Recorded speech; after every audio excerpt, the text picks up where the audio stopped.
Hello and welcome to another podcast with me, Mr. Matt Paul. I'm your host today. And today's topic is how did Hitler take over the Nazi Party in 1921? Well, without further ado, let's just jump right in, shall we?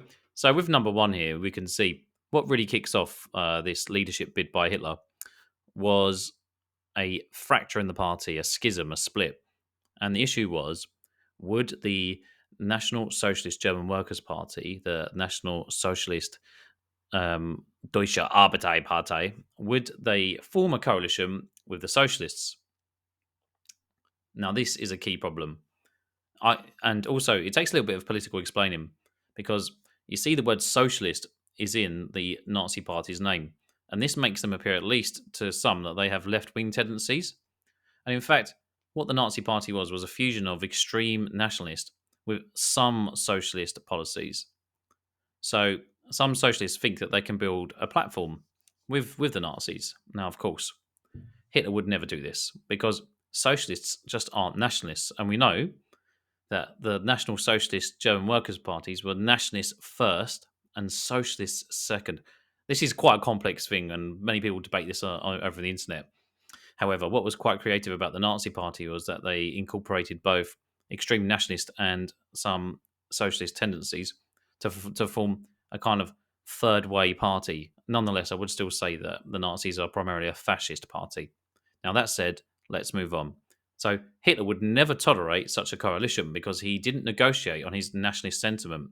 So, as we can see with number three there, what I've written is in my jokey vernacular is how about nine? Now I will resign. And he does threaten to resign. Now, what you've got to ask yourself is this: did he merely threaten to resign as a pretext, as an opportunity to take the party over because he had clear leadership ambitions? Now, what my answer to this is yes, I think he did. Now, what the party faithful who initially wanted this coalition realised is that without Hitler, they were nothing. The Nazis at this time were still quite a small fringe party, but Hitler's charismatic speaking, well, that certainly made them stick out from the rest. He was very charismatic. He was a great speaker. He was attracting attention. So when he threatened to leave, they begged him to come back. He agreed, but only under one condition. And the condition was this: only if they made him the leader of the party. And they do agree. So the question is, what happens to Anton Drexler? Well, I'll use a footballing analogy. Sometimes when a football manager is not very good but quite respected, he's being called booted upstairs.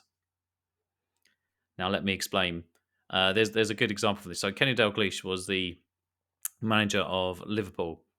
He was extremely respected as a player, and so when he didn't do very well as a manager, he was booted upstairs to be director of football. So that's quite a good analogy if you do like football.